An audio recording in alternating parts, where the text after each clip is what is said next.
Alright, so I wanted to talk a little bit about registering your kinder since there's a lot of people that seem to get easily confused with the forms and what to mail in, how to mail it in. I know when I first started a couple years ago, it was intimidating to me. I read through how to do it a couple of times and still didn't feel confident enough to do it, so I figured that maybe a video might help some people. And it might also make it easier for those of us who have people asking us questions just to send a video of explaining how to do it. That way there's less confusion and it's just made easier. So I'm on the KGB website right now. I went up to members and I clicked on forms. So whenever you get to the home page, that's where you want to go. You just type in kindergoatbreeders.com to get to the home screen, and again, members and then forms. So the address that you're going to send everything to is located right here. This is for all the paperwork, all the forms, and it will be updated, I'm sure, regularly in the event that it were to change. It's also located on the order form, which should be sent in with most of these forms. If it's something you can send in individually, I'm sure that it's also listed on there as well. So whenever you're registering your kinder goats, you're going to need first and foremost the registration application. So filling this out, it's actually pretty simple. Don't let the look intimidate you. But up here it says breeding, live or AI or artificial insemination. All of our breedings are done live, so you'll just check that mark. If you have a microchip number or you microchip your goats, you'll enter that in here. You're going to put the current date here, and you have to make sure that you put it like that. If you were to type out 2022, then it will just get rid of the 22 at the end. If you put in the month, day, and year, it's going to put whatever's on the bottom of your computer screen. So here you're going to put your herd name. For me, that's Shay's Kinders. Whoops, can't type. Kinders. And then you're going to put whatever your goat's name is. So let's just say, for example, I'm registering Einstein. So he is Shayana's and Sawyer's kid. He's a buck. So I would mark buck here. If I were to weather him, I could put weather here. Of course, if it's a doe, you would mark doe. The date of birth, he was born on April 25th of 2022. So again, if I put that, you'll see what happens. It just takes off the 2022. So you'll put 22. The number and birth, the B and the D. The B stands for bucks and the D stands for does. So for Einstein specifically, he had him and his brother Rocco were both born at the same time in the same letter. There was no does, so I would just leave this blank. At the moment, I'm not 100% sure what he is generation-wise. I want to say he's a third generation, so we're just going to use that for right now. Alright, tattoo number. So the right is always going to be your herd tattoo, and then the left is going to be the year. So for 2022, it's P, and then for Einstein, he was the second one born on our farm. Oh no, he would have been the third, but his... Okay.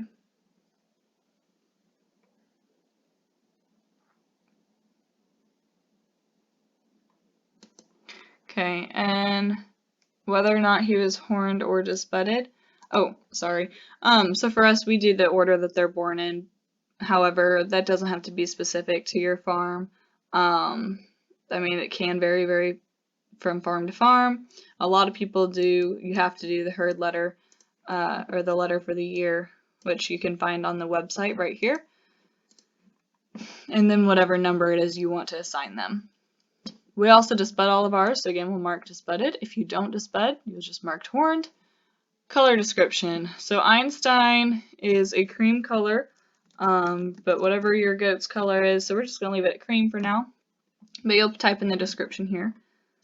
Breeder's name, so this would be my name, and then I would place my address in these lines here, and then I would also put my member number here.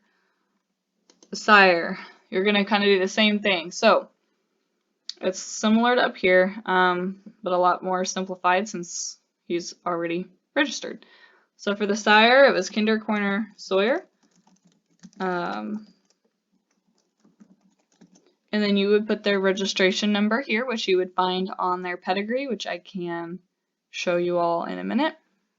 This breeder's name column, you would put the person who bred Sawyer or had him born to their, or born as their property. So in this case, it would be Kinder Corner. The owners of Kinder Corner, their name would go here because they bred and had and raised Sawyer. They are currently still the owner at the time of breeding. So we did a pin breeding for a closed herd. They allowed us to use their buck. And so we use Sawyer, and so their name would again go here. And then for Anna, as you can see, also came from Kinder Corner, and so their name would be listed underneath the breeder's name for the same reason as above. But the owner at breeding this time would be my name because I have bought Anna and I currently own her the same time we are breeding her. There's a couple different scenarios that can go into this, but just for this, we're going to say I own her, and so my name would go here. And then again, you're going to put her registration number in, and then, like I said, her breeder's name would be Kinder Corner's owners. Einstein was born on our farm, and the doe was our doe, so they were born to my name. So I would put born property of, and then I would put my name in there and my member number. The owner's name, again, this would be to my name in this event because they were born to me, and so I would fill out my information into this as well. And that's pretty much it for this. You do need a picture to go with this form. It tells you right here they must be 2x2 or 4x6, and it says to make sure you have the right or left side. Very important there, you have to do the side. And I can pull up a couple pictures. I might be able to find some on the website real quick. Goes to the home page.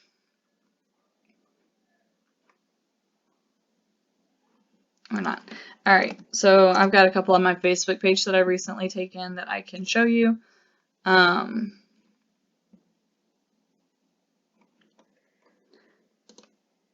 If you go to photos, and what you're looking for whenever you register your goat is going to be a side shot. So something like this.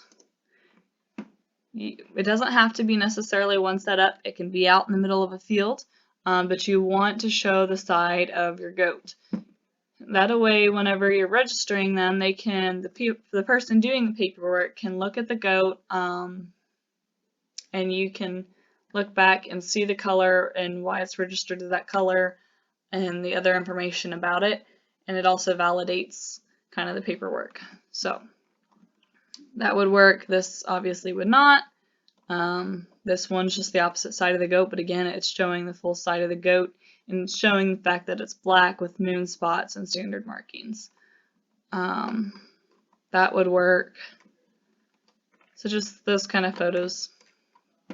All right. Next. Whoops. Go back to forms. So the registration application is one of the things that you'll need. You'll also need to fill out an order form. So let's just say I was only registering Einstein and we said that he was a 3rd generation buck. I would just put 1 in the quantity. Of course, you can do as many as you like or you need at the time. That's part of what this order form is for. You'll notice this over here says member and these say non-member. I want you to take a second to look at the price differences. So for the members, you'll have $5 for 1st through 4th generation doe and $7 for 5+. For 1st through 4th generation buck, it's $7, and for 5+, it's $12. Wethers are cheaper, therefore they're just $5. And then if you're registering, or if you're transferring at the same time, again, for the however many goats you're transferring over into your name, you'll put that quantity down there and you'll do the math over here. If you're a non-member, this price difference is, jumps quite a bit. So for a first through fourth generation doe, which for a KGBA member would be $5, is now $25. Bucks go up to 35 and 45, wethers are 20, and the transfer is 15. So the fortunate thing about member and non-member, so if one person during the sale or owner of the goat at some point, whether it's the person it's being sold to or the person who owns it, you get to use those member prices up here. But if neither the person selling or the person who owns it is a member, then the non-member prices will be put into play. So I did just want to let you know that real quick, but again, there is a huge price difference, but if one person involved is a member, you will get the member prices. Just wanted to clarify. Now, this right here, registration of animal over a year old. So, for every age, so if you register your goat sometime before they turn 1, all you're going to have to worry about are these prices right up here. Okay? Now, if you wait until your goat is a year old, you're going to have whatever this price is plus $10. If your goat is 2 years old, you're going to have $20 to add because it is an additional $10 fee per year. So, if your goat is 3, $30. If your goat's 4, it'd be $40 plus whatever these are. So, just keep that in mind. Make sure you get your does or your goats registered prior to a year old because otherwise that expense will add up fast. Right here it tells you where to make the checks payable to because you will have to mail it. The address to mail it to is right here. And then you'll want to fill this information out. Whoops, that took me back to the KGBA website through that link. Alright, sorry. So, again, you'll want to make sure you fill this information out too. If you're already a member, you'll put your member number in here. This is all fillable PDF, which is nice, with the exception of this part of the address, but that's okay. So yeah, I mean, those are the main 3 things that you're going to need. You're going to need this form filled out, a picture that shows the side of the goat, and the order form. That's really all you need if you're just registering one of your own kids. Okay, so here is a copy of a KGBA registration. This is for one of our own kinder goats that we have weathered here on the farm. But really what you're going to need whenever you're registering your kinder, you're going to need to know the color description that you gave them, their birthday sometimes, their registration number, which is going to be right here. So this is a signed number and that's going to be their registration. You do need their tattoo numbers. Their generation is important because, so if he's a wether, but let's just say he was bred to a 5th or 6th generation doe or 4th generation doe. Okay, so if it was 5th or 6th, then we would still go off the 4th and we would go up to 5. So his kids would be 5th generation kids. Now, if we bred him to a 2nd, 3rd, or 1st generation doe, then we would go off of their number. So if it was a 3rd generation, we would count up 1 and do 4th generation kids. If it was a 2nd generation doe, then they would be 3rd generation kids. 1st would be 2nd. Hopefully you're kind of getting the idea there. So some of the forms they asked for the registration number, again, that can also be found right here or right here. The registration number for his sire would be right here. His dam would be right here. And then their parents behind that. So that's just some of the information, and this is what a form looks like. There's the back of the form as well, which has the picture of the goat as well as like a transfer record. So anytime the goat is sold, it tells you the date that it's been sold, who it was sold by, and who it was sold to, and the date that the KGBA recorded that sale. That way people can kind of look back and know how long this goat has stayed where and how many homes it's had, that kind of thing. And then below that, they have a space for the picture of the side of the goat that will be placed on the record as well. So yeah, that's just quick example of what the KGVA pedigrees look like, and I have this blocked off, but here will be the breeder, their name. It will also say their address and their registration number as well. So yeah, hopefully that helps a little bit, clear up some things, and lets you know where to find that. I also found this on the KGVA website, and I thought I would share real quick. So if you go underneath forms, and if you just need something to look at to see what a completely filled out registration form application would look like, they have this here.